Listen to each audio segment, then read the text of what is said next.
राधे राधे भक्तों, जय श्री कृष्णा। संतान प्राप्ति के लिए श्री हरिवंश पुराण का पाठ करने जा रहे हैं। ओम परमात्मे नमः। हे भगवान, मैं आपसे प्रार्थना करती हूँ कि आप मुझे एक स्वस्थ और बुद्धिमान संतान प्रदान करें। आपकी कृपा से मेरा परिवार हमेशा खुश और आनंद में रहे। मैं आपसे प्रार्थना करती हूँ कि आप मेरे जीवन में संतान सुख प्रदान करें और मेरे परिवार को हमेशा खुश रखें। श्री हरिवंश पुराण अध्याय फर्स्ट शुरू करते हैं। मंगलाचरण शौनक उग्र श्रवा संवाद। वृषणवासियों का विस्तृत चरित्र सुनने के लिए जन्मेजय की प्रार्थना और आदि सृष्टि का वर्णन। बद्रिकाश्रम निवासी प्रसिद्ध श्री नारायण नर तथा उसकी नरोत्तम को और देवी सरस्वती को एवं व्यास जी को प्रणाम करके अविद्या रूपी अज्ञान अंधकार को जीतने वाले इतिहास पुराण आदि ग्रंथों का पाठ आरंभ करें। सोती कहते हैं, जो व्यास जी के मुख से निकले हुए इस अप्रमेय पुण्यदायक पवित्र पाप हारी और कल्याणमय महाभारत को दूसरों के मुख से सुनता है, उसे पुष्कर तीर्थ के जल में स्नान करने की क्या आवश्यकता है। माता सरस्वती के हृदय को आनंद प्रदान करने वाले उस पराशर पुत्र व्यास जी की जय हो, जिनके मुखाविंद से निकले हुए वांडमय रूपी अमृत का सारा संसार पान करता है, जो गौ के सींग में सोना मंडाकर देववेता और बहुज्ञ ब्राह्मण को प्रतिदिन 100 गायें दान देता है, और जो पुण्यदायी महाभारत कथा का स्वर्ण मात्र करता है। इन दिनों में से प्रत्येक को बराबर ही फल मिलता है। जो 4000 अक्षय अन्न सत्रों से युक्त और इंद्र पद की प्राप्ति करने वाले हैं, उन 100 अश्वमेघ योगों का अनुष्ठान करने से इस लोक में जो पुण्य प्राप्त होता है, वही अनंत पुण्य इस हरिवंश ग्रंथ का दान करने से उपलब्ध होता है। यह बात महर्षि वेद व्यास जी ने कही है। वाजपेय और राजसूय यज्ञों के अनुष्ठान से तथा हाथी जूते हुए रथ के दान से जिस फल की प्राप्ति देखी या बताई गई है, वही फल हरिवंश ग्रंथ का दान करने से मिल जाती है। इसमें व्यास जी का वचन प्रणाम है तथा महर्षि वाल्मीकि ने भी इसी महात्म्य का गान किया है। जो महातपस्वी पुरुष शास्त्रीय विधि के अनुसार हरिवंश को लिखता या लिखवाता है, वह रस पर लुभाए हुए भंवरे के समान भगवान श्री कृष्ण चंद्र कमलों पर पहुंच जाता है। ब्रह्मा जी के आदि कारण श्री नारायण को जिसने ऊपर की छठी पीढ़ी का पुरुष बताते हैं, जो अक्षय विषयभूतियों से युक्त तथा नारायण के अंश से प्रकट है, एकमात्र शुक्रदेव ही जिनके पुत्र हैं। वैदिक ज्ञान के महानिधि स्वरूप उन महर्षि श्री कृष्ण वेदव्यापन व्यास जी को की मैं उपासना करता हूँ।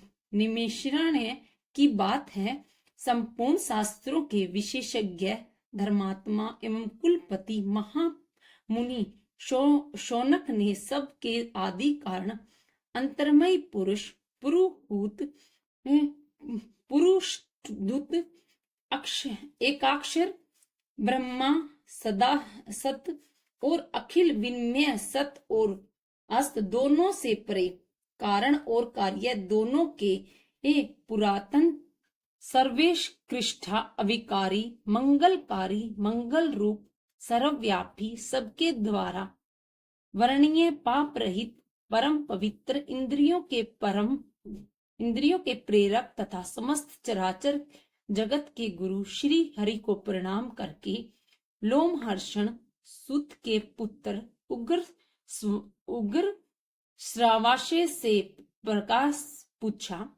सोनक जी ने कहा, सूतनंदन, आपने भरतवासियों अन्य सब राजाओं देवताओं दानवों गंधर्वों, नागों, राक्षसों, दैत्यों, सिद्धों और अन्य संबंधों रखने वाले यह बहुत बड़ा उपाख्यान कह सुनाया।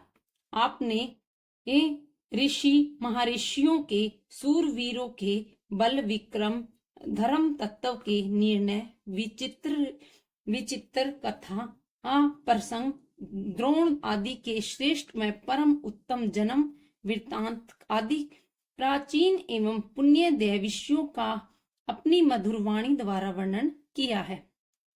उग्र शिवाजी, मन और कानों को सुख देने वाला यह प्रसंग मुझे अमृत के समान तृप्ति प्रदान करता है।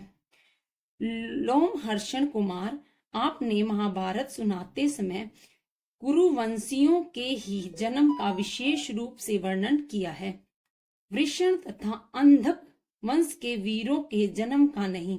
अतः अब आप उन सब के जन्म कर्म का भी वर्णन कीजिए। सूत पुत्र उग्र श्वा ने कहा, सोनक जी, जन्मेजय व्यास जी के धर्म वृत्ता शिष्य विस्मयापन जी ने जो कुछ पूछा था उसी के अनुसार मैं आरंभ से ही वंशी का आपसे वर्णन करता हूँ। भरतवंशी राजाओं के इतिहास को पूर्ण रूप से सुनकर भरत नंदन महाबुद्धिमान जन्मेजय ने विस्मयापन जी से कहा। जन्मेजय ने कहा, मुने, आपने पहले वेद के अर्थ को सृष्टि करके स्पष्ट करके विस्तृत रूप में वर्णन करने वाले धर्म, अर्थ, काम, मोक्ष आदि अनेक अर्थों से भारी हुए जो महाभारत की कथा विस्तार पूर्वक कही, उनको मैंने सुन लिया है। उस महाभारत कथा में आपने बहुत से पुरुष श्रेष्ठ सूरों का वर्णन किया तथा बहुत से वृषण और अंधक वांसी महारथियों का नाम और कर्म भी बताए। उनके उत्तम कर्मों का भी आपने उन स्थलों में संक्षिप्त रूप से वर्णन किया है। प्रभो, अब आप उनको विस्तार पूर्वक सुनाइए। आपने पहले जो संक्षिप्त रूप में वर्णन किया उससे मेरी तृप्ति नहीं हुई। ये वृषण और पांडव एक ही राशि कुटुंब के माने जाते हैं। तपोधन, आप वंशों की कथा कहने में चतुर हैं और उनकी सब बातों को अपने प्रत्यक्ष देखा है। अतएव उनके कुल का आप विस्तार पूर्वक वर्णन कीजिए। महामुने, जिसके कुल में जो उत्पन्न हुए हो उन सब को मैं जानना चाहता हूँ। अतएव प्रजापति से आरंभ करके पूर्व काल में उसकी जिस प्रकार सृष्टि हुई है उन सब का विचार करके आप मुझे पूर्ण रूप से सब कथा सुनाइए। उग्र स्वाने ने कहा, जब सत्कार पूर्वक उनसे यह बात पूछी गई तब वे महातपस्वी महात्मा वे श्यामयन कृष्ण और विस्तार के साथ उस वंशावली की कथा कहने लगे। विस्मयापन जी ने कहा, राजन सुनो, यह कथा अलौकिक, पुण्यमयी और पापों को मुक्त करने वाली है।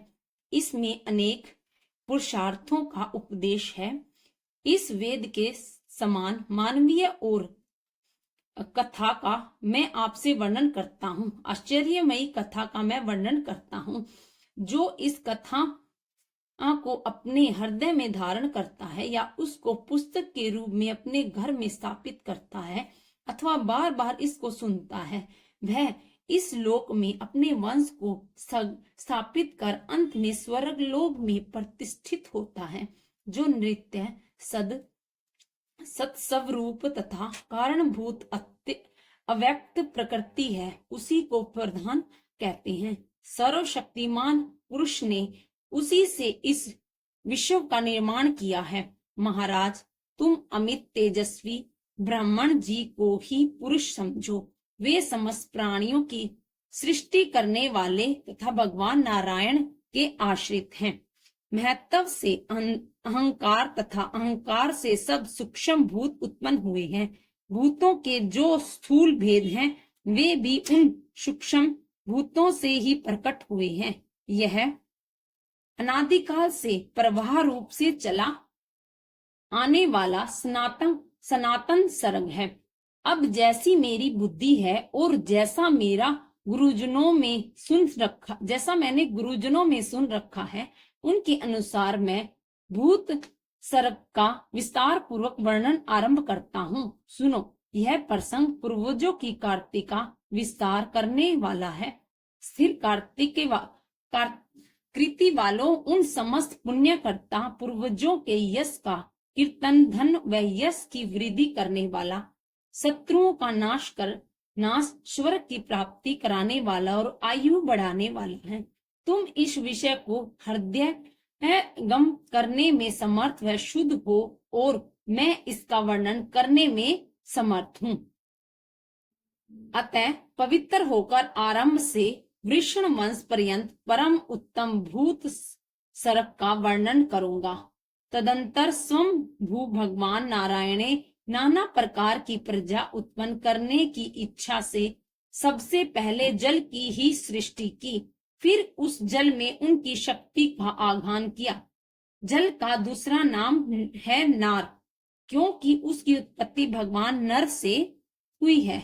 वह जल पूर्व काल में भगवान का आयन हुआ, इसीलिए वे नारायण कहलाए।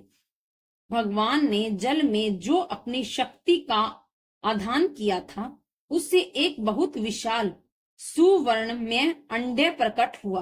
वह दीर्घ काल तक जल में ही स्थित था। उसी में स्वयंभू ब्रह्मा जी उत्पन्न हुए, ऐसा हमने सुना है। भगवान हिरण्यगर्भ ने उस अंडे में 1 वर्ष तक निवास करके उनके 2 टुकड़े कर दिए। फिर एक टुकड़े से धूलोक बनाया और दूसरे से भूलोक। उन दोनों टुकड़ों के बीच में भगवान ब्रह्मा ने आकाश की सृष्टि की, जल के ऊपर तैरती हुई पृथ्वी को स्थापित किया, फिर 10 दिशाएं निश्चित की। उस ब्रह्मांड के भीतर ही उन्होंने काल, मन, वाणी, काम, क्रोध और रति आदि भावों की सृष्टि की। फिर इन भावों के अनुसार सृष्टि करने की इच्छा वाले ब्रह्मा जी ने 7 प्रजापतियों को उत्पन्न किया। उनके नाम इस प्रकार हैं: मरीचि, अत्रि, अंगिरा, पुलस्तव्य, पुलह, कृतु और विशिष्ट। महातेजस्वी ब्रह्मा ने इन 7 को अपने मन से सृष्टि की। अतः ये उनके मानस पुत्र हैं। पुराणों में ये 7 ब्रह्मा निश्चित किए गए हैं।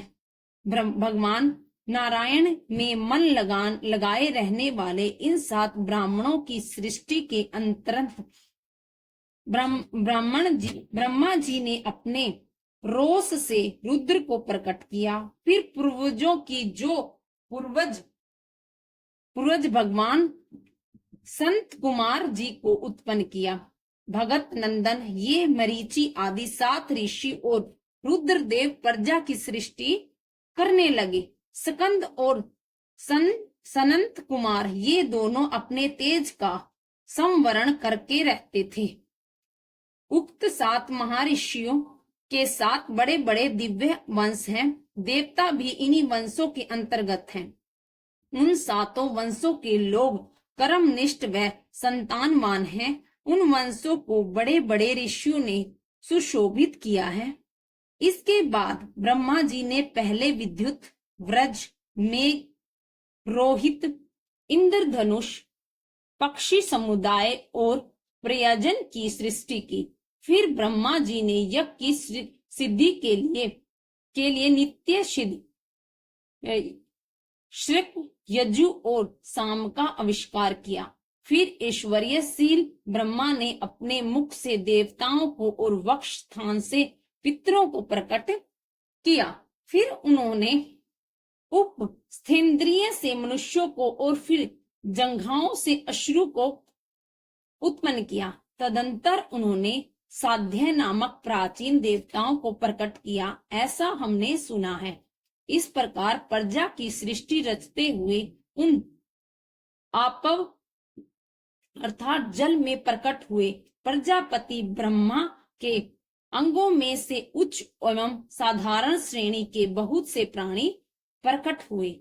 इस प्रकार वे आपव प्रजापति मानसिक प्रजाओं को रच रहे थे, परंतु वे प्रजाएं जब अधिक न बढ़ी तब वे अपने शरीर के दो भाग कर एक भाग से पुरुष और दूसरे भाग से नारी हो गए। उस नारी ने गाय, घोड़ी आदि जिस जिस रूप को धारण किया, पुरुष ने उसी जाति के बैल, घोड़े आदि का रूप धारण किया। इस प्रकार उन्होंने उस नारी में अनेक प्रकार की मैथुनी प्रजाओं को रचा। इस प्रकार वे पुरुष और नारी अपनी महिमा से स्वर्ग और पृथ्वी पर व्याप्त हो गए। भगवान विष्णु ने विराट पुरुष की सृष्टि की थी और विराट ने पुरुष की। उस विराज पुरुष को तुम मनु समझो और उसकी स्त्री को शत्रुपा।